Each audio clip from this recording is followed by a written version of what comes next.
Boa noite, irmãos. Jesus é o nosso Senhor.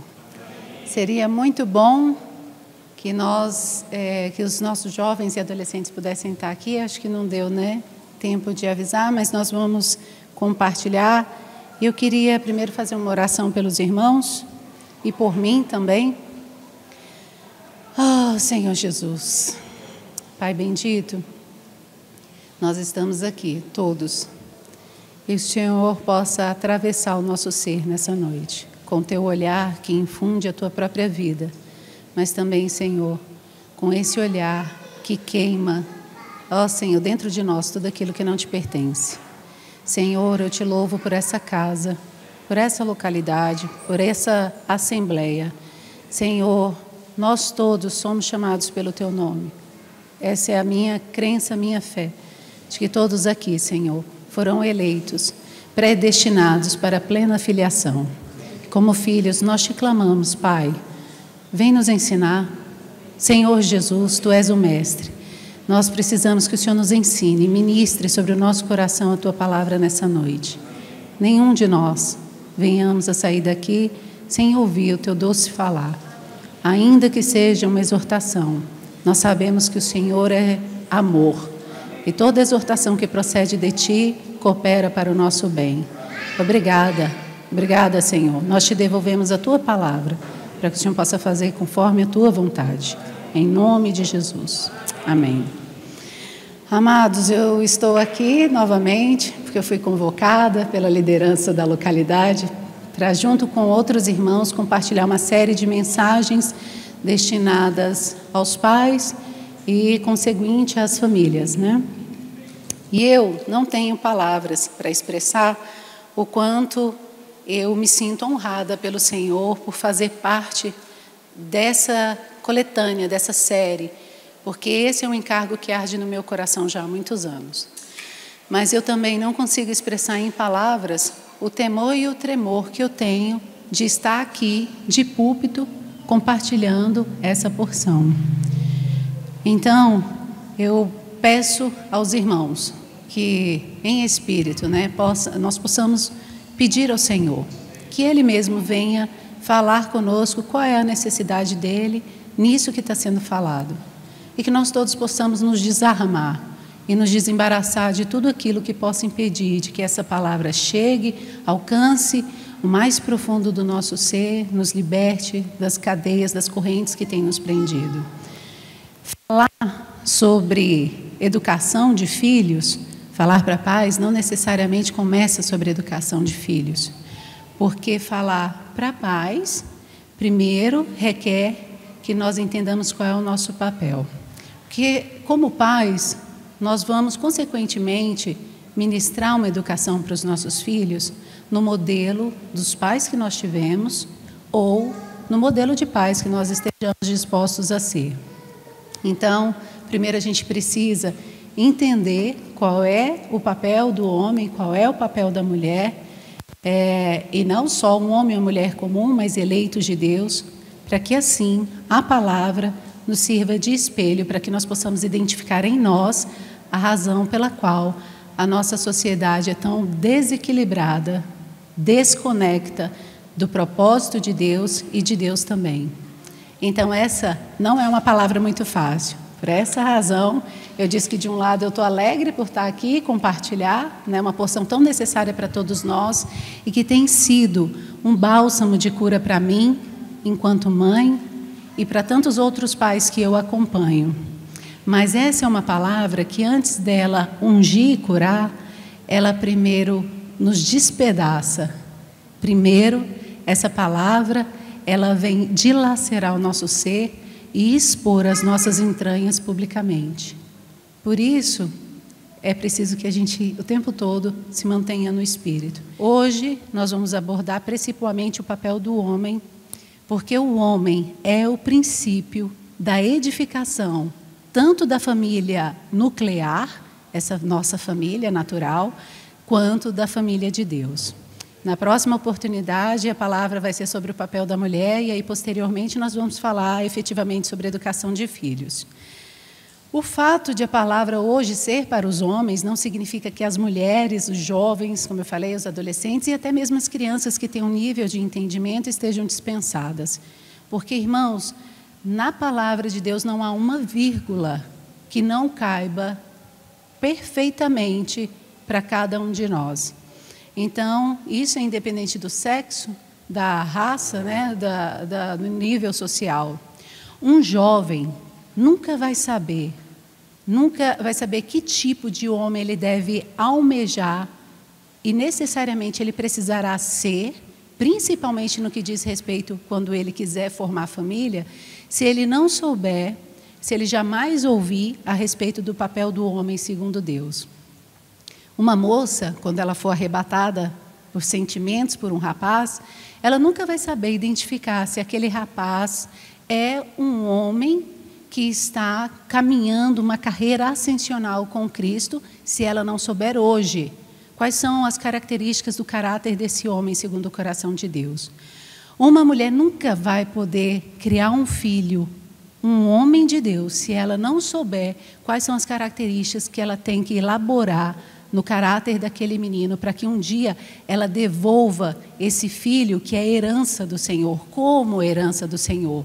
E ela também não vai ser útil a Deus para cooperar com o caráter do marido, porque ela não sabe nem o que é, para que rumo vai.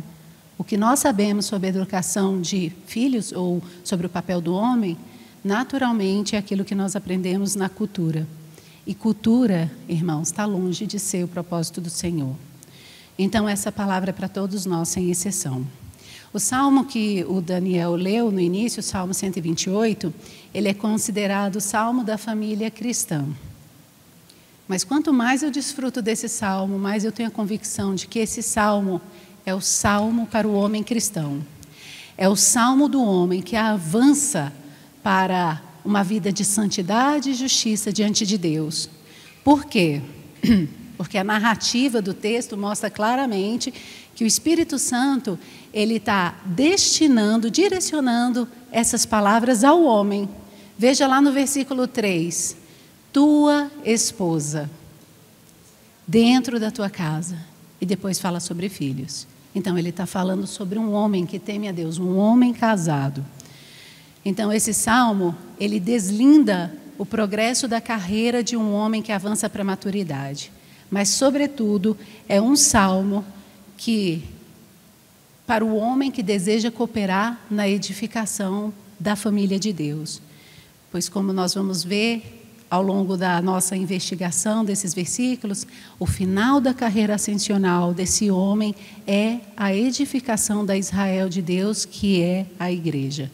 Assim, para que nós possamos entrar mais profundamente no conteúdo desse salmo, deslindar essas características do homem que o Senhor conta para edificar a família, não só a própria, mas a de Deus, nós vamos precisar contextualizar. Então, eu vou precisar preparar uma base de entendimento sobre a condição do homem nos dias atuais. Obviamente que muitas porções vão ficar de fora, mas por conta do tempo, o Senhor vai nos conduzir para o que for melhor. E, inclusive, se nós chegarmos a um determinado horário e não tiver vencido o assunto, nós vamos ter que deixar a conclusão para uma próxima oportunidade, se o Senhor permitir, né? Eu creio que todos nós aqui saibamos de cor a parte A do versículo 10 do capítulo 31 de Provérbios, que diz: mulher virtuosa, quem a achará? Certo? Essa mulher tão rara, mulher virtuosa, que na melhor tradução seria mulher de força, ela é uma mulher rara, porque hoje, em especial, é difícil encontrar uma mulher em que a alegria do Senhor é a força dela. Então, ela é uma mulher escassa. Nós não vamos entrar mais profundamente na parte mais elevada desse versículo, que diz respeito à igreja edificada. O que nós vamos trazer aqui é para poder contextualizar um outro versículo. Você sabia que na Bíblia o Senhor também faz menção de um homem que é raro? E olha que interessante, a mesma estrutura da pergunta que é usada para a mulher virtuosa no capítulo 31, versículo 10, é usado para esse homem. Homem fidedigno, quem o achará? Vamos projetar Provérbios 20, versículo 6.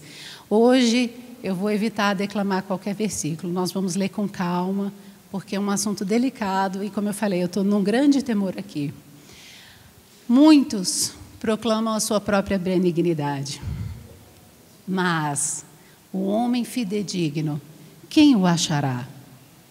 É profundo, né? Agora me diz, esse livro, a Bíblia, é demais ou não é demais? Mais que demais. Homem fidedigno, quem o achará? O vocábulo homem, nesse versículo, ele não é um termo genérico.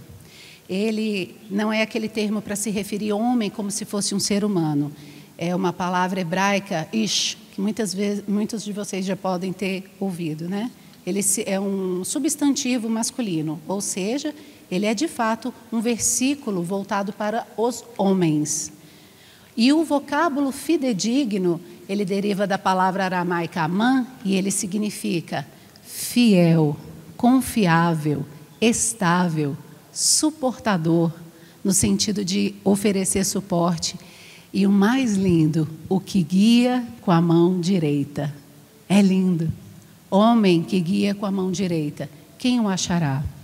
Dito em outras palavras, o homem fidedigno é o homem que ele não está presente só de corpo. Ele é o homem ao qual se pode confiar um propósito, uma esposa, filhos, uma família. Porque ele sabe, ele tem consciência do seu compromisso e responsabilidade para com tudo que envolve o papel dele, o propósito e as pessoas que lhe foram confiadas no núcleo que ele constituiu. O homem fidedigno guia a família, guia os filhos, guia a esposa com a mão direita.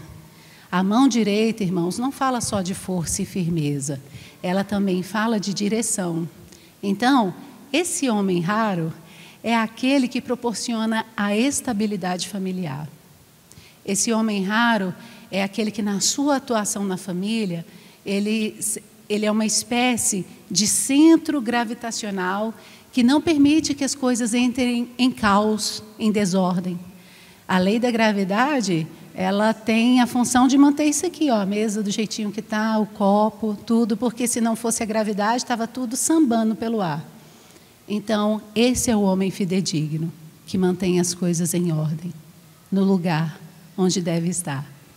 Eu vou usar um exemplo para que a relevância dessas palavras possam alcançar as entranhas dos irmãos. Eu já compartilhei aqui uma vez que eu conheci um rapaz que, quando ele tinha 7 anos, ele precisou fazer uma cirurgia para a extração de um tumor.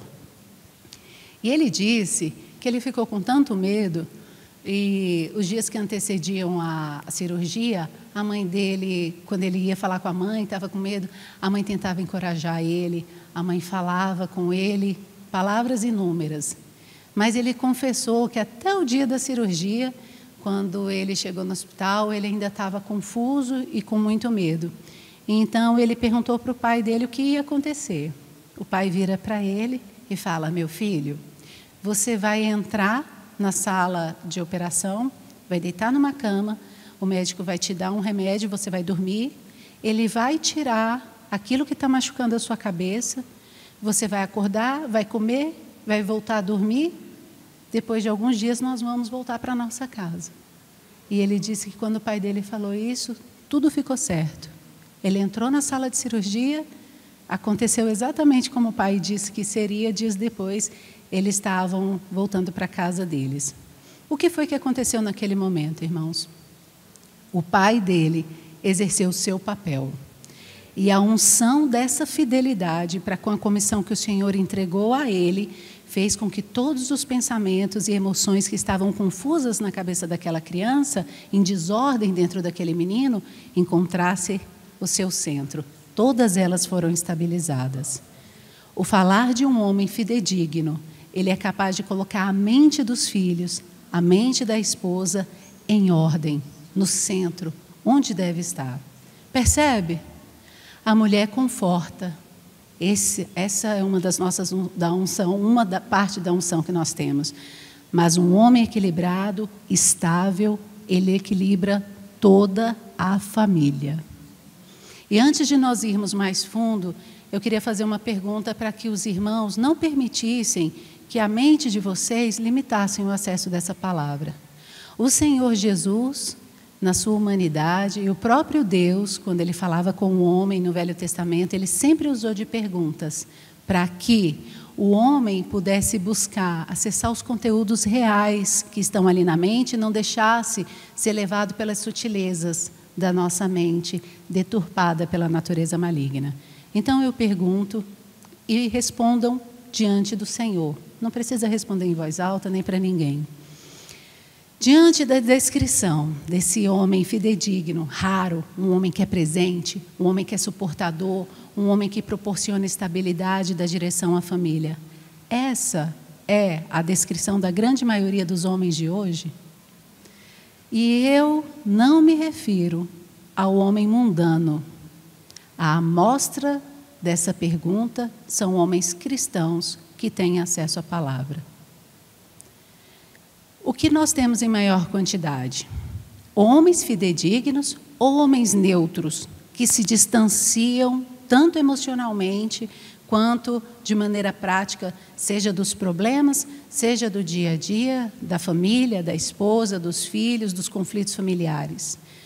Homens que se distanciam psicologicamente e eles não fazem caso algum de resolver nenhum dos dramas e dos conflitos que a família tem passado, chegando até o ponto de se distanciarem fisicamente, seja porque eles abandonam a família, abandonam o núcleo que foi constituído por eles, o propósito que o Senhor entregou na mão deles, ou seja, porque eles se mantêm mais tempo na rua, no trabalho, quem sabe na localidade. Qualquer lugar que os permita ficar distantes o bastante da necessidade de lidarem, de se haverem com as suas próprias responsabilidades concernentes ao papel que o Senhor os comissionou. Nesse momento, responda agora, olhando mais fundo ainda, quem é você no seu casamento e no seu lar? Você é um homem fidedigno ou você é um homem neutro, imparcial, um figurante? Hoje, como eu falei, não vou declamar, e nós vamos ler juntos agora um versículo que é muito polêmico, e por séculos esse versículo tem sido mal analisado e mal interpretado. Inclusive, essa análise superficial tem sido, em parte, razão para que a neutralidade do homem na situação da família atual seja tão pouco considerada. Então, a Natália, por favor, Gênesis, capítulo 3, versículo 6, na versão King James atualizada, se os irmãos quiserem acompanhar aqui na tela, quem não tiver a King James, porque essa é uma das traduções mais literais.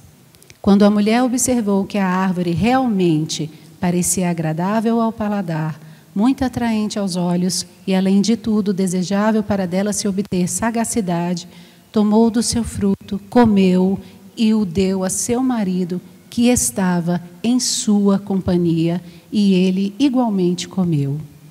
Deu a seu marido, que estava em sua companhia.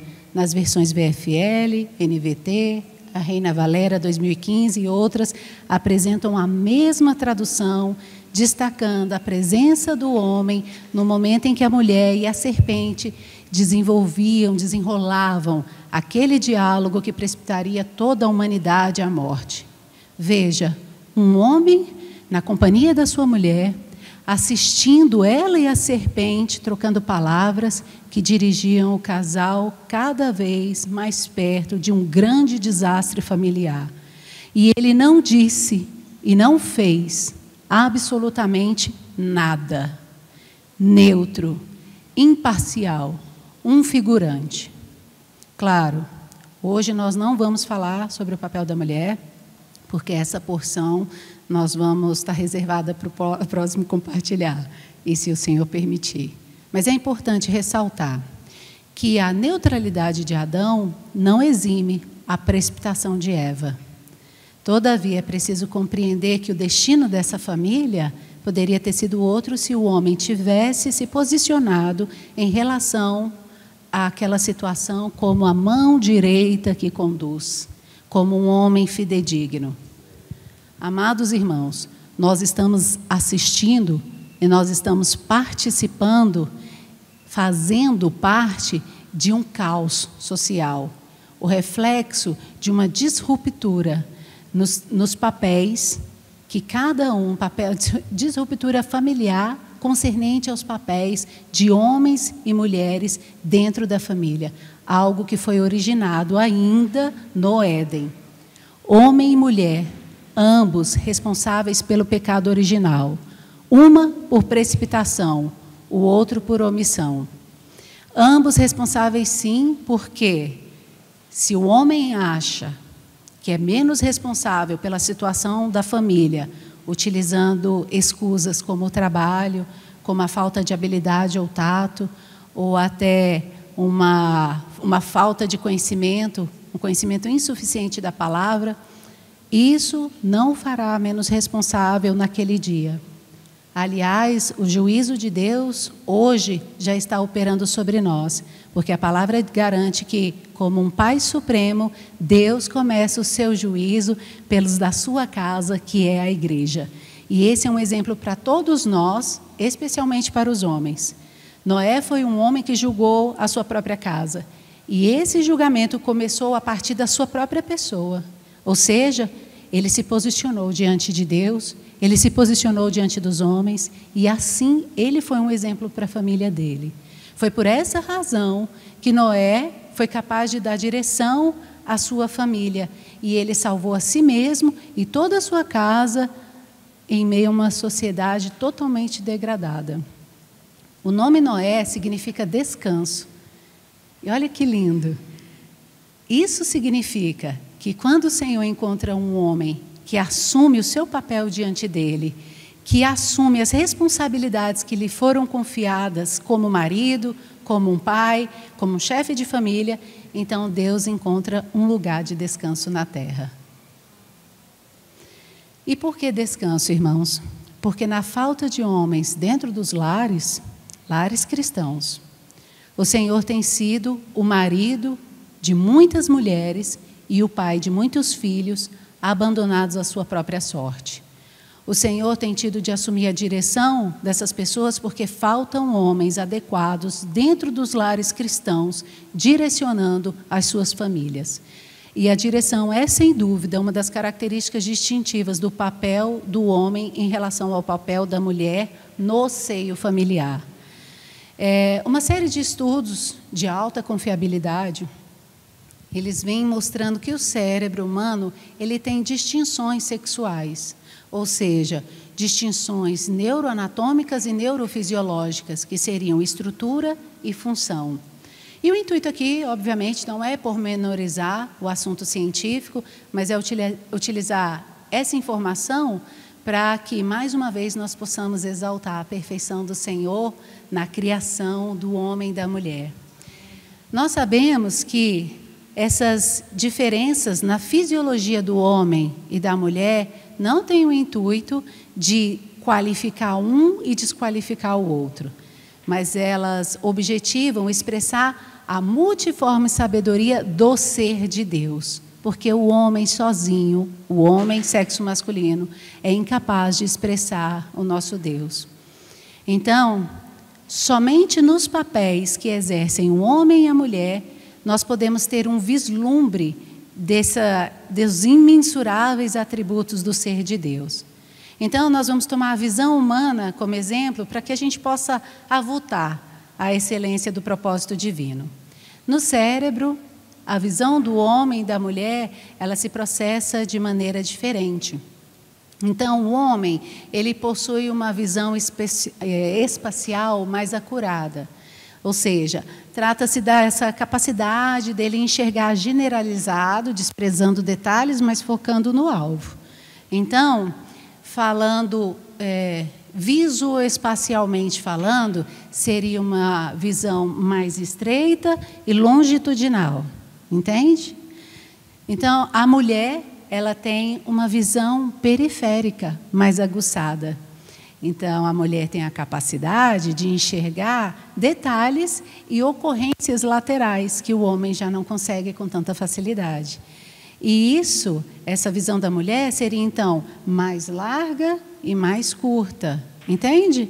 É por isso que as mulheres, o cérebro da mulher, distingue e vê as cores de maneira diferente. A mulher é capaz de notar nuances sutis de cores e o homem não.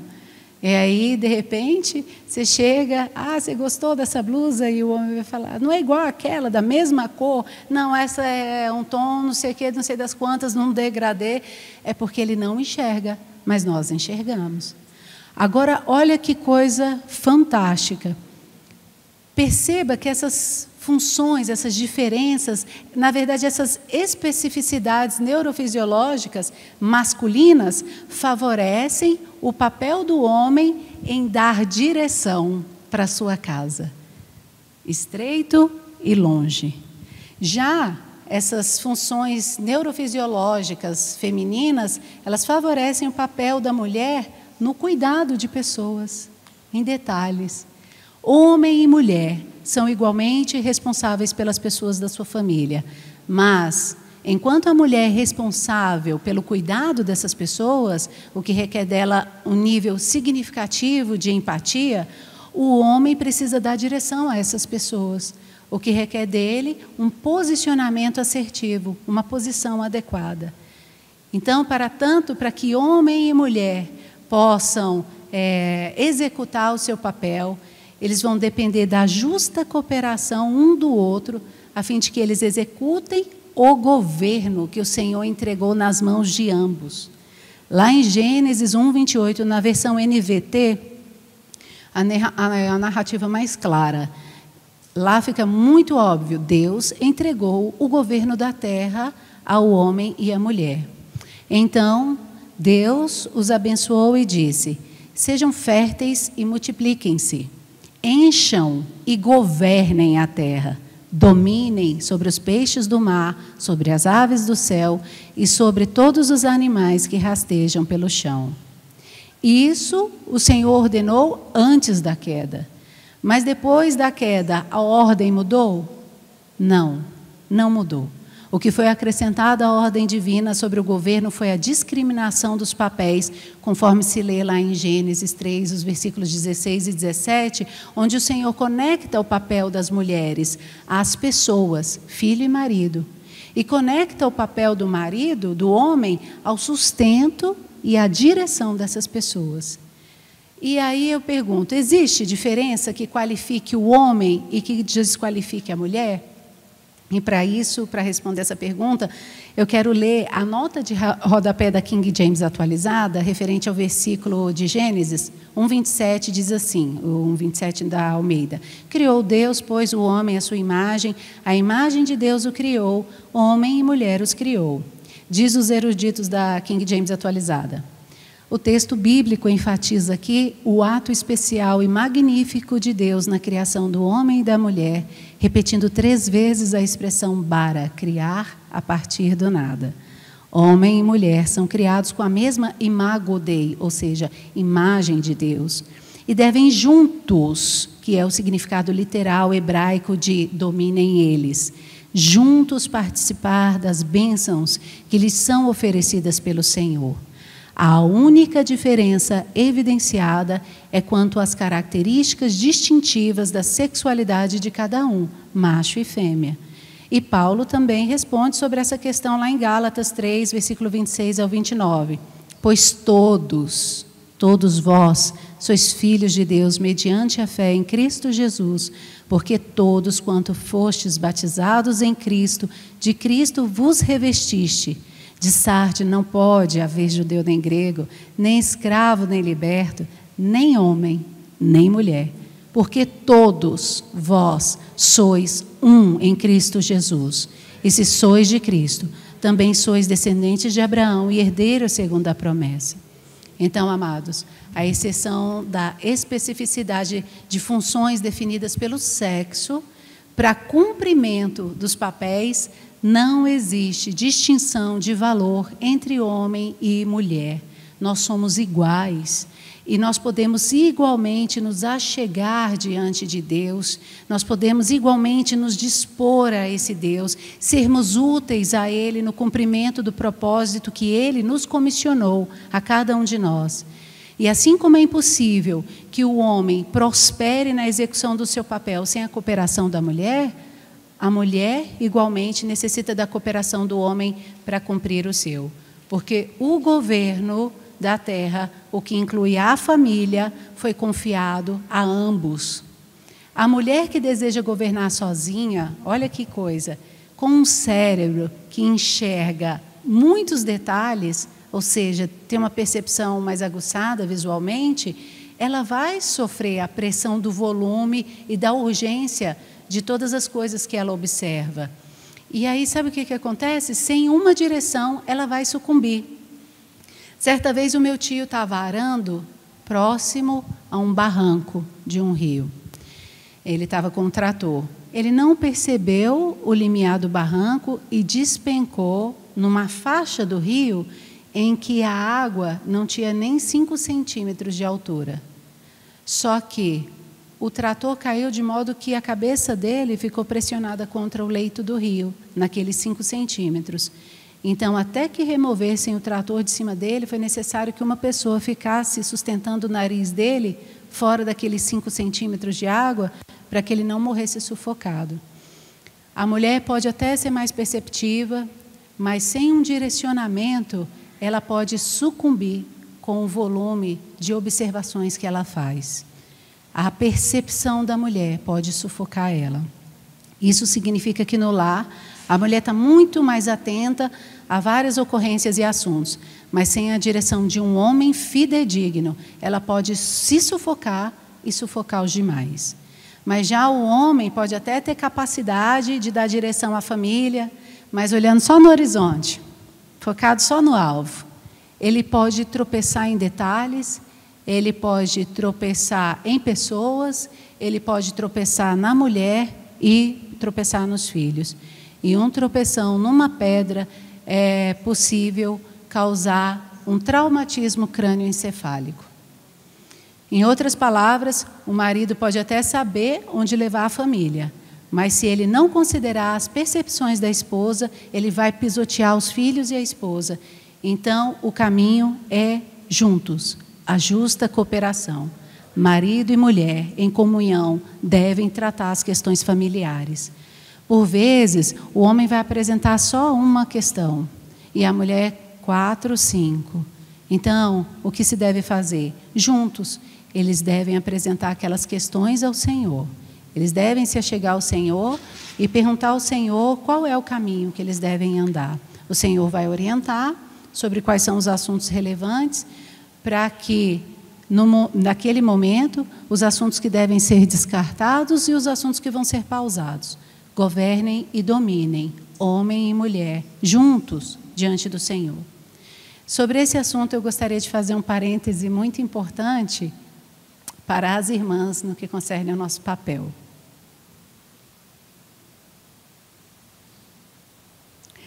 O Senhor estabeleceu que, através do papel do homem, ele expressaria, dentro do seio familiar, o atributo característico do ser de Deus no que concerne prover e dirigir, certo? Ele é quem deve guiar com a mão direita. Mas é muito comum nós escutarmos entre as mulheres cristãs uma frase tão nociva que inclusive é ensinada às jovens casadas, recém-casadas, pelas irmãs mais velhas, sobre qual deve ser o comportamento da mulher quando ela não concorda com a direção do marido. O que é que se diz? Que quando a mulher acreditar que está com a razão sobre o que é certo fazer, mas o marido tem outra direção, fala-se o seguinte: seja sábia, concorda com ele. Finge que está tudo bem, vai com jeitinho, come pelas beiradas. No fim, ele vai acabar fazendo o que você quer, ainda vai achar que ele fez o que ele queria. Irmãs, recebam no Senhor. Isso foi primeiro lição para mim. Se esse é o nosso conceito de sabedoria na interação conjugal e familiar, então nós vamos morrer pastando. Primeiro que o conceito de sabedoria, segundo as Escrituras, consiste em temer a Deus e obedecer a sua palavra. E a palavra de Deus diz que as mulheres devem respeito aos maridos. Nós vamos destrinchar melhor esse conceito de respeito mais adiante. Segundo, O Senhor ungiu o homem como provedor da família, e aqui não se refere só a sustento, não. É um conceito muito mais amplo que, em outra oportunidade, a gente fala. Mas o Senhor também ungiu esse homem para dirigir a família e nos dirigir. Então, quando nós interagimos com malícia, com os nossos maridos, articulando para que a nossa vontade seja feita, quem é que está dirigindo a casa? Talvez você responda com pesar: sou eu. E aí eu preciso te dizer que mais uma vez você está enganada. Não é você que está dirigindo. Quem está, quando nós agimos dessa forma, quem dirige a nossa casa é o maligno. Porque, veja bem, essa estratégia, essa frase, que é muito conhecida entre nós mulheres, nós aprendemos com a serpente. Satanás, usando da mesma artimanha, lá no Éden, o que ele fez? Ele persuadiu a Eva a fazer a vontade dele, e assim ele corrompeu o homem criado, não foi? Ou nós já nos esquecemos do ardil da serpente, que manipulou a verdade conforme a necessidade, os próprios interesses, e aí com jeitinho, comendo pelas beiradas, com uma voz sutil, ela acabou levando toda aquela família à morte. Olha, será que nós não temos visto que, agindo dessa maneira, enredando os nossos maridos, nós temos mais aparência com a serpente do que com o Senhor? Eu me pergunto às vezes, Senhor, até onde nós vamos seguir desconsiderando o seu poder, o poder de Deus sobre as nossas vidas e sobre a condução das nossas famílias? Porque essa frase revela que nós conhecemos tão pouco o nosso Pai. E talvez a gente possa se justificar, como Adão e Eva fizeram depois que eles pecaram, porque é da natureza caída só se justificar ao invés de confessar o pecado e receber a luz do Senhor. Talvez você diga: olha, irmã, mas meu marido, ele é um nécio, ele é um tolo. Ele, se eu não fizer dessa forma, ele gasta todo o dinheiro, ele nos coloca em maus lençóis, ele nos envergonha, ele fala bobagem, etc, etc, etc. Minhas irmãs, eu quero dizer para vocês que eu sei que é assim. Porque se não fosse assim, nós não estaríamos aqui falando sobre esse assunto. Nós todos sabemos que em muitas casas essa é a verdade.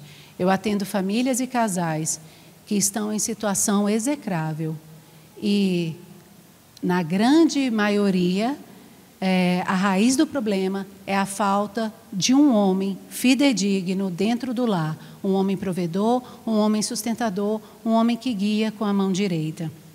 Mas há um detalhe glorioso em toda essa história que nós devemos considerar. Por mais desqualificado que seja um homem, se na família há uma mulher de Deus, temente e obediente aos seus princípios, apesar dessa família passar por privações e provações, porque, veja, essa é uma ferramenta pedagógica nas mãos do Senhor. Todos nós passaremos, por mais bonitinho que nós sejamos. Mas se houver essa mulher dentro do lar, então esse casamento e essa família jamais se encontrarão em situação deplorável. Lembrem-se do testemunho de Abigail, esposa de Nabal. Há uma ordem estabelecida neste universo pelo Deus Todo-Poderoso. Deus, Cristo, o homem, a mulher.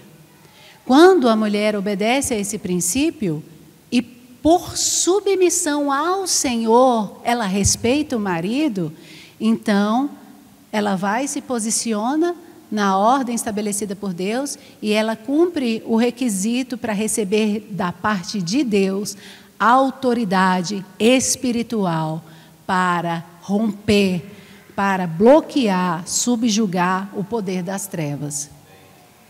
Mas é mais do que isso. Quando a mulher obedece aos princípios estabelecidos por Deus e se submete a Ele, uma promessa de bênção nos é ordenada. Isaías 54:5. O teu Criador é o teu marido. Essa é uma bênção destinada a nós. Falta um homem fidedigno dentro da sua casa? Não tente ser o cabeça, mas se submeta ao cabeça de todo o universo. E Ele mesmo vai direcionar você e toda a sua casa. Falta um homem fidedigno dentro da sua casa para criar os seus filhos, um pai fidedigno? Não tente fazer o papel de pai. O mundo dá até um nome bonitinho, Pãe, que parece honrar, né, a mulher que cria os filhos sozinha, mas essa é uma forma de nós nos desviarmos do princípio e nós furtarmos a glória daquele que é o Pai e Mãe Supremos. Nós, mulheres, jamais vamos poder fazer o papel de pai na vida dos nossos filhos. A unção de pai está sobre o genitor daquela criança e ninguém mais. Mas há um pai, há uma mãe adequada para os nossos filhos na falta de uma dessas figuras.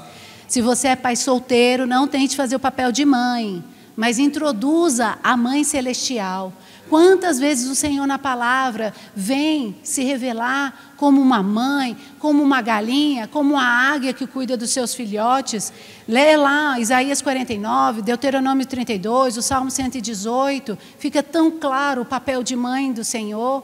E você vai entender o que o Senhor está dizendo em todas essas passagens. Ei, você tem um pai, você tem uma mãe, você tem um marido. Eu sou, porque o Senhor é aquilo que Ele deseja ser nas nossas vidas. E essa é a tradução mais adequada para essa palavra, eu sou. Eu sou o que eu serei aquilo que eu desejar. Olha que coisa incrível, o Senhor, essa é a tradução, eu sou o que eu quiser. Ninguém tem nada a ver com isso. Se ele fosse grosso, mas ele é fino, né? Sabe, irmãos, nós precisamos despertar. Parar de viver por instinto, parar de repetir padrões, sem a mínima reflexão do porquê, do para quê, do como, por que eu estou fazendo isso. E nós devemos colocar nossa mente para ser orientada pelo Espírito. Nós precisamos refinar os nossos sentidos espirituais. Se nós não aprendermos a exercitar a mente de Cristo e apurar os nossos sentidos espirituais, nós vamos viver como vive o mundo. Mulheres, o nosso papel para com os nossos maridos é respeitá-los. De acordo com a orientação de Paulo aos Efésios, a mulher deve respeito ao marido e o marido deve amor à mulher. Ah, irmã, então, meu marido não me deve, então o marido não precisa me respeitar, eu não preciso amar ele? Entendam, por favor, nós estamos falando com filhos de Deus e não mundanos. De acordo com as Escrituras, o amor e o respeito é devido a todos. A todos.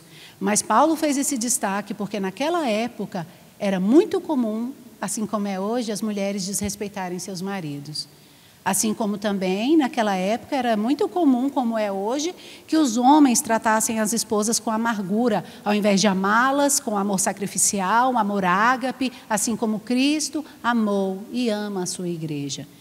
Então, na porção que eu vou compartilhar sobre o papel da mulher, nós vamos destrinchar melhor esse aspecto do respeito. Mas como compartilhar hoje é para os homens, é importante nós reforçarmos alguns versículos dessa porção, Efésios 5, do 25 ao 33. Eu vou ter que ler eles várias vezes, então vou grifar. Sobre o amor, marido, amai vossa mulher. Os maridos devem amar a sua mulher como ao próprio corpo. Quem ama a esposa, a si mesmo se ama, a alimenta e dela cuida. Cada um de per si também ame a própria esposa como a si mesmo. Colossenses 3,19. Maridos, amai a vossa esposa e não a trateis com amargura. Você perde a paciência com a sua esposa, você é ríspido, sarcástico, grosseiro com ela, acha que ela fala demais? Agora você sabe por que ela fala demais. Se ela enxerga mais coisas, obviamente ela vai ter um volume maior de pensamentos. Com volume maior de pensamentos, ela vai ter um volume maior de emoções e, consequentemente, de comportamentos. Ela vai falar, ela vai se preocupar, ela vai se importar, ela vai sentir muito mais do que você. E isso não faz dela uma descompensada, não, irmãos. Caso contrário, se nós assumirmos que as mulheres são descompensadas, porque na sensibilidade, capacidade perceptiva dela, ela vai falar mais, vai sentir mais, vai se preocupar mais, nós temos que admitir que Deus é descompensado na faceta dele, da sensibilidade, que é o que a mulher expressa. Então, nós precisamos tomar algumas decisões sobre o que nós pensamos uns sobre os outros. E isso também não faz dela menos inteligente, menor capacidade cognitiva. infelizmente, brincadeiras, insinuações ainda são feitas publicamente a respeito da capacidade cognitiva da mulher e, às vezes, de púlpito. E eu não estou falando aqui um discurso feminista, pelo contrário. Eu estou falando aqui porque nós precisamos exceder muito a justiça dos homens. E se lá no mundo os homens respeitam ou querem respeitar as mulheres, nós muito mais. Quando se fala de matemática, de física, de engenharia, de negócios, há os que acreditam que as mulheres estão perdidas naquele assunto. E isso revela a falta de sabedoria de quem fala, irmãos. Tenham muita cautela no trato com as suas esposas e libertem-se. Busquem a cura da amargura. O amor do homem, devido à sua esposa, é muito mais elevado do que se propaga. Desde moça eu escuto mensagens, desde moça, né, jovenzinha, compartilhares acerca de procedimentos que nós temos que adotar no nosso casamento, para que possa ser estabelecido um vínculo entre homem e mulher. E eu falo que de mulheres tem várias coisas, né? Eu vou aprender a cozinhar, vou aprender a dançar, eu vou fazer isso, eu vou fazer aquilo. Mas não é o caso, para as mulheres ainda vai chegar. Hoje, inclusive, existe uma pobre expectativa feminina, e é nossa, né, em relação a isso, que o homem seja mais atento a alguns mimos para as mulheres, como elogiá-las, presenteá-las, fazer declarações de amor, cortar o pulso. Gente, todos esses gestos são excelentes, são deliciosos de serem vivenciados e de serem recebidos. Tirando o cortar o pulso, né, Diego? Mas tudo é muito, muito, muito raso se comparado com o que a palavra de Deus requer, de fato, do homem, concernente ao cuidado da esposa e da sua expressão de amor para com ela.